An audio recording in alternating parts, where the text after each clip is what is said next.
Borderlands finally hit theaters, but it may be one video game adaptation that should have been left in the vault. Thinking about saving yourself the cost of a ticket? Well, we watch Borderlands so you don't have to. Spoilers ahead.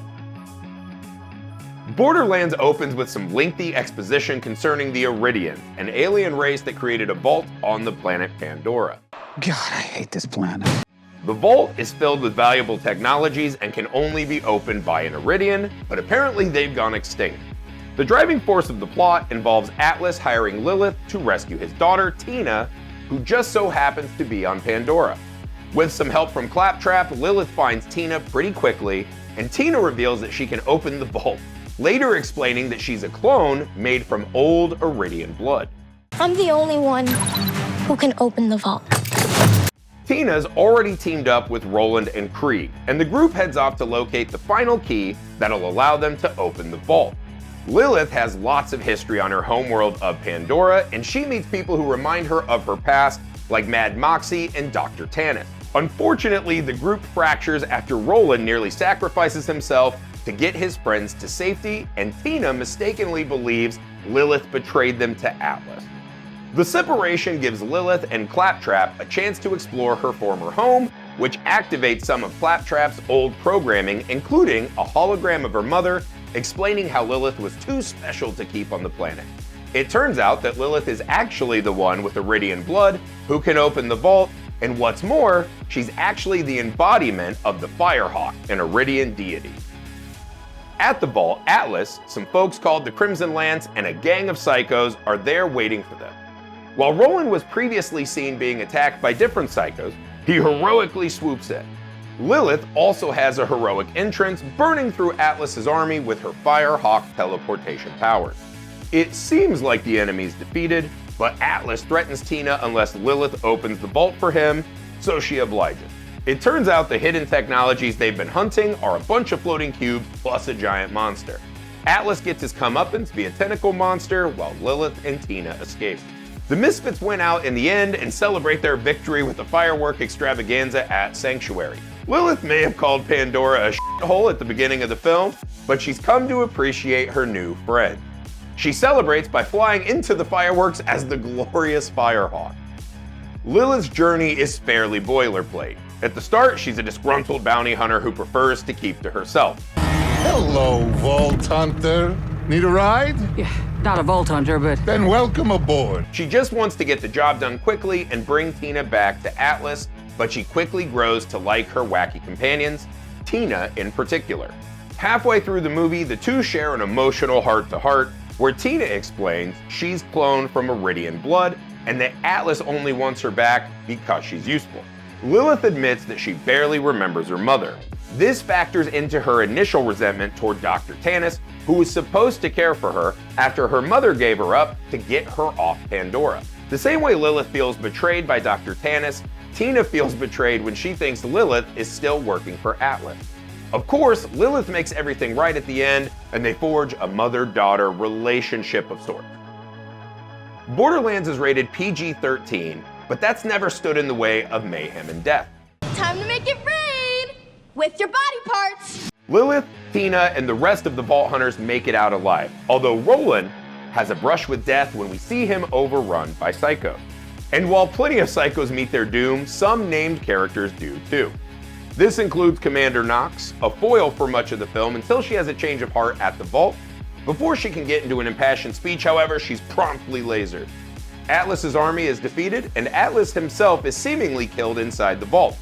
Unless he somehow survives the onslaught of tentacles and finds a way out of the vault, he's for sure dead, meaning any sequels will require a new antagonist. Well, destiny awaits. While Borderlands includes plenty of colorful characters from the video games, some are notably missing. A surefire way the movie could have gotten people talking was a cameo or post-credit scene introducing Handsome Jack, the antagonist of Borderlands 2. Years after the first game's story, Hyperion leader Handsome Jack becomes Pandora's dictator and a troublesome adversary when it comes to light that Pandora is home to multiple vaults. He's a breakout series character with a twisted sense of humor and tons of charisma. How the hell are you still alive, Vault Hunter? You'd imagine that a theoretical Borderlands 2 would utilize Jack as a villain, but he's not the only notable absent. Borderlands fans were also shocked when it was revealed that Brick and Mordecai wouldn't be in the movie. It turns out that some other Borderlands characters were supposed to be in the final film, but had their scenes cut. Entertainment Weekly reports that Sir Alistair Hammerlock and Wainwright Jacobs had a wedding scene that didn't make it. Director Eli Roth explained, "We loved the actors. The scene itself turned out great, but in the overall mission of the film, it felt like a detour that stopped the mood and then went back." Cheyenne Jackson and Charles Babalola played Jacobs and Hammerlock, while Penn Jillette of the magic duo Penn and Teller, who has a history with the franchise, having voiced a character in Borderlands 3, made a cameo appearance as the preacher in the wedding scene. Hopefully that deleted scene gets released eventually so we can all see it. The tricky thing about video game adaptations is that a single game contains so much lore.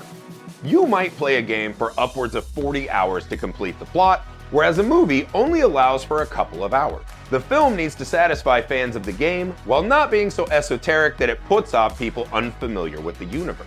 That may explain why the decision was made to let the movie be its own thing. What did I tell you? Minimal explosions! I said no explosions! Randy Pitchford, the creator of Borderlands, spoke with Game Rant about letting the movie exist separately, saying, "We kind of created an alternate universe with the film. We have our storyline and we have where we've been and where we're headed in the games. And that's really important to us.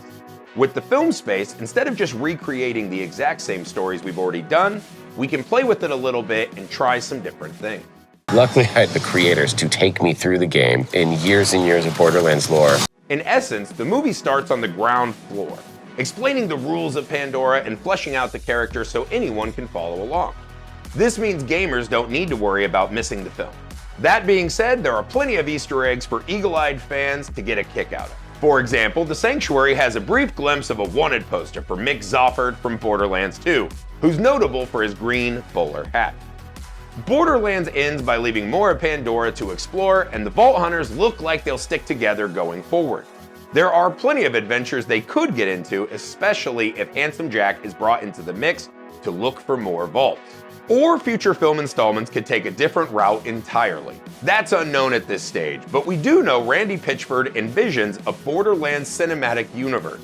In an interview with IGN, he revealed, "The Borderlands movie is the first of the Borderlands cinematic universe, and you'll see some characters from some of the different parts of what you might know from the video game. The BCU, as it were, could certainly pick up with other characters. Lilith tends to be the protagonist of the video games, but Borderlands 3 brings in new playable characters with Amara, Flack, Mose, and Zane. In the event that Cate Blanchett didn't feel like returning to Borderlands, a follow-up could pick up with someone new. The first movie already established that a franchise doesn't need to follow the games precisely. The films can be more malleable, but even so, there's no guarantee that Borderlands 2 will happen just yet." When Looper tried to predict the biggest box office bombs of 2024, Borderlands was left off the list, which may have been an oversight on our part. So far, Borderlands is looking at a rough beginning. Reports suggest the movie had a budget of around $120 million, and it had an $8.8 million opening weekend in the US. It's a rocky start for the budding BCU, and may make Lionsgate hesitant to invest further in the film franchise. Of course, Borderlands opened against the Blake Lively starring It Ends With Us, as well as the horror flick Cuckoo with Hunter Schafer. On top of that, there's also the continuing dominance of Deadpool and Wolverine. The Marvel movie is the closest to Borderlands in terms of tone and genre, but unlike Borderlands, it leans into its source material's R-rated nature. I had to get into incredible shape for this role with my nude scene late in the second act. It's still too early to say for sure whether or not the Borderlands cinematic universe will pan out. Who knows? Borderlands might bounce back, based on strong word of mouth, even with a freaking terrible Rotten Tomatoes score hovering at 9%. Feel free to applaud.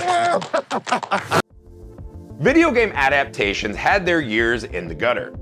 Whether they totally failed to capture the spirit of the game or incorporated bizarre stylistic choices, video game adaptations used to be synonymous with failure.